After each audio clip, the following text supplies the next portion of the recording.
எனக்கு சவுக்கு சங்கரோட செயல்பாட்டில் உடன்பாடே கிடையாது. ஆனால் you are chasing only social media operation activist. முதலமைச்சர் கீழே இருக்கக்கூடிய துறையாக இருக்கலாம் காவல்துறை. அதுக்காக நீங்க ஒன்றும் முதலமைச்சருக்கு ஏவல் துறை இல்லையே. ஒரு நிமிஷம் கூட அவர் பழனி கோவில்ல இந்த இடத்துல போய் உட்கார அருகதை இல்லாத அவங்க திமுக காரங்க சினிமா நடிகர் பின்னாடி போகாதேன்னு சொல்றது எதுக்கு? உதயநிதி பின்னாடி போகாதே அப்படின்னு வெளிப்படையா பேச முடியும்.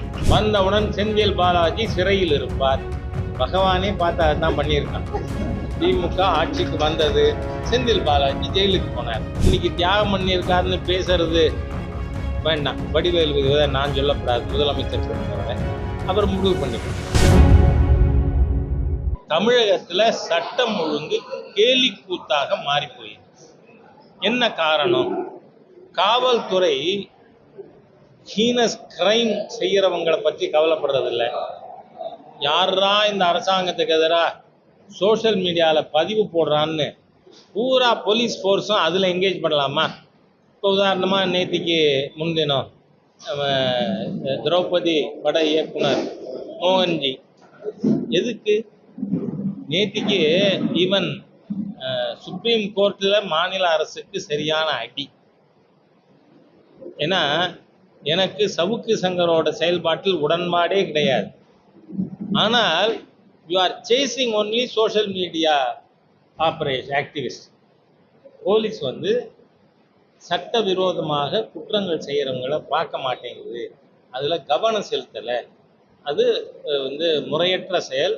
அதனால் குறைந்தது முதலமைச்சர் கீழே இருக்கக்கூடிய துறையாக இருக்கலாம் காவல்துறை. அதுக்காக நீங்கள் ஒன்றும் முதலமைச்சருக்கு ஏவல் துறை இல்லையே. நீங்கள் சீஃப் மினிஸ்டர் ஸ்டாலின் சொல்றதெல்லாம் கேட்கணும். டிஎம்கே பிரசிடென்ட் ஸ்டாலின் சொல்றத கேட்கணுமா? யோசிச்சு பாரு. இப்போ Stalin ceases to be chief minister of Tamil Nadu. He is functioning as president of DMK. அவர் அவர் கடமை மறந்து கட்சிக்கு எதிரான கருத்துகள் இருப்பவர்களை துன்பப்படுத்துறதுக்கான செயலில் ஈடுபட்டிருக்காரோன்னு சந்தேகம் வருது. அதனால காவல்துறை தங்களுடைய போக்கை திருத்திக் கொள்ளணும்னு கேட்க. நீங்களா எதுவும் கேட்கறனா?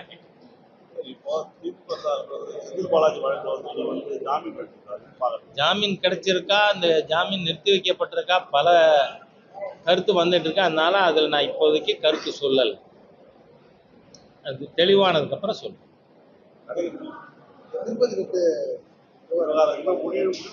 எது திருப்பதி லட்டுக்கு தான் அந்த AR foods and dairy product கம்பெனிக்கு எதிராக வழக்கு தொடரப்பட்டாச்சு.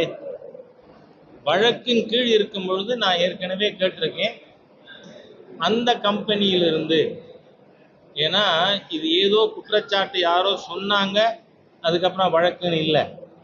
குஜராத்தில் ஆய்வு செய்யப்பட்டு அவர் குற்றம் இழைத்திருக்கிறார் என்பதற்கு ஆதாரங்கள் கிடைத்த பிறகு ஆந்திர அரசாங்கம் அந்த AR foods and dairy products கம்பெனிக்கு எதிராக வழக்கு தொடர்ந்திருக்கு.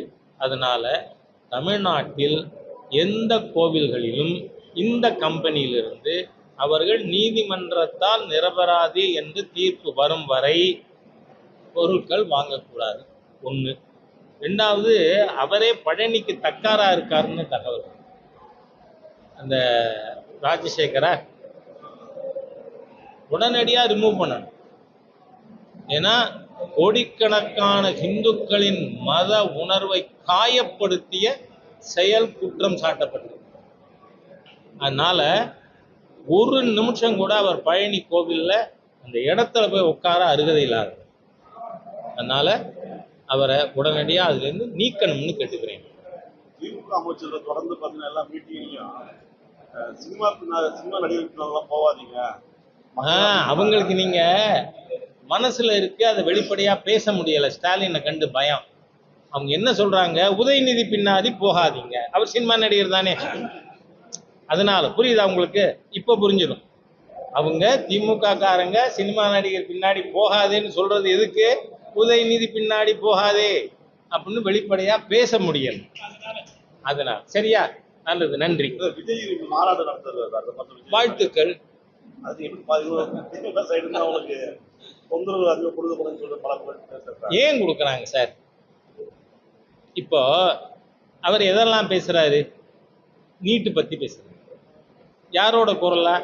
திராவிடியன் ஸ்டாக் குரலா? சரி, கல்வி பொதுப்பட்டியலில் இருக்கக்கூடாது, மாநில பட்டியலுக்கு வேணும், இது யாரோட குரல்? டிஎம்கே குரல். அதனால நண்பர் விஜய் அவர்கள் தொடர்ந்து திமுகவின் திட்டங்களை பிரதிபலிக்கின்ற காரணத்தினால, அவங்களுடைய கொள்கைகளை பிரதிபலிக்கிற காரணத்தினால அவர் விஜய் எடுக்கிற ஒரு ஓட்டும் திமுகவின் ஓட்டாக இருக்கும் என்று திமுகவினர் பயப்படுகிறார்கள். அதனால தொந்தரவு கொடுக்குறாங்க. செந்தில் பாலாஜி தியாகம் செய்துள்ளார் என்று முதல்வர் சொல்லியிருக்காரு. நான் சொல்றேன், இது இந்த வடிவேலை நினைக்காமலே இருக்க முடியல நம்ம. அன்னைக்கு பேசின வாய் என்ன வாய், இப்ப பேசுற வாய் என்ன வாய்ன்னு அவர் போயிட்டு வடிவேலு.